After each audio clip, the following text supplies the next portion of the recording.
as Stan mentioned, at the yacht club. Riding herd on Linda Van Winkle, Peter Briggs, I don't see any more of the young kids. No, Heidi Copley.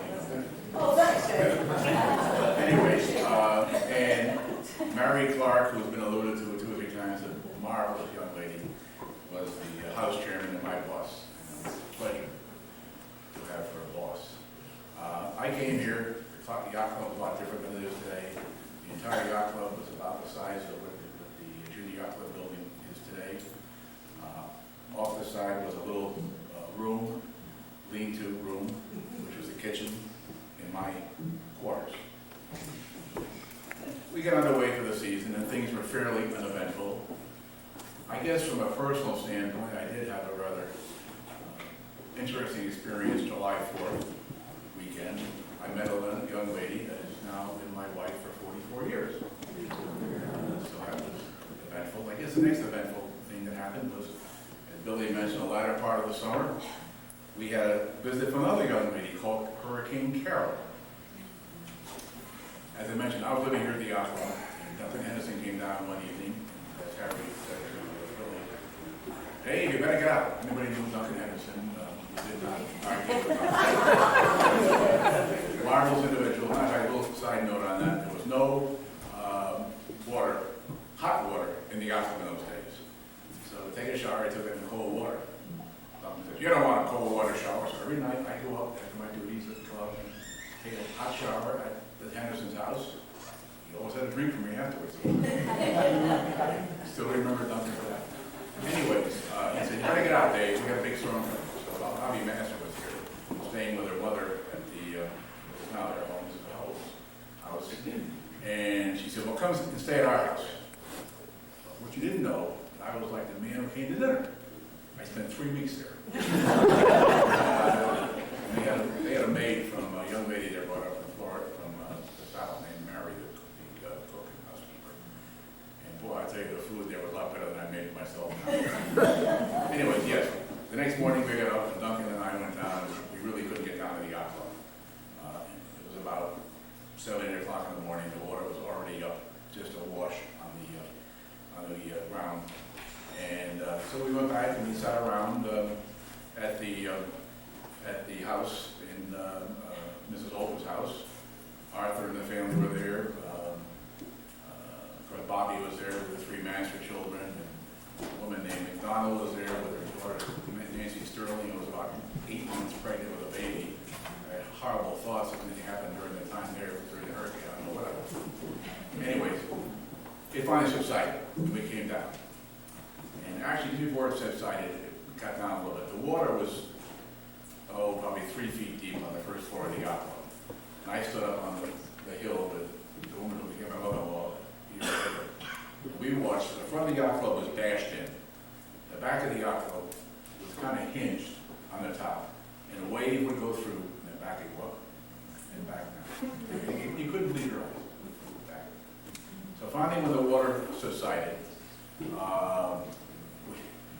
we walked down, and number one, the piano for the yacht club was on the Alfano's front yard, which then was the Brainerd house. As Billy said, there were 3 boats, Harry Shields, Bob Poisson, and Mr. Levitt's boat, all over 30 feet long, right in the middle of the road by the Allen's Alley.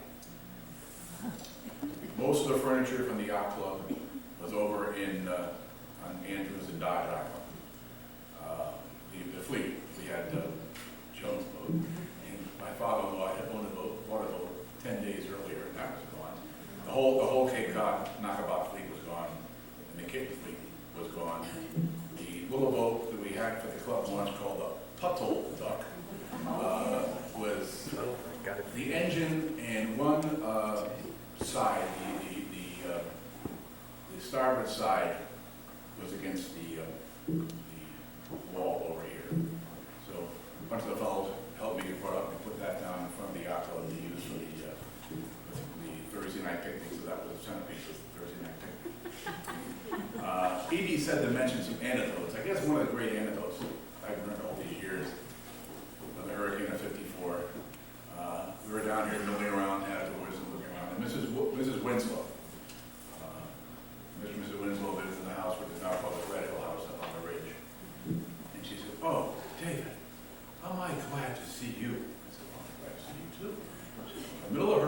I looked out, and there was something going down the harbor, and I couldn't have figured out if it was a couch in the club or you. He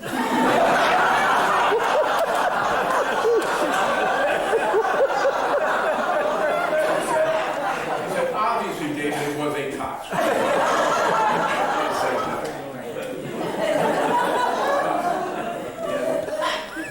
Before the hurricane, the bathhouse attached to the back of the yacht club, and then it ended up almost to where it is right now.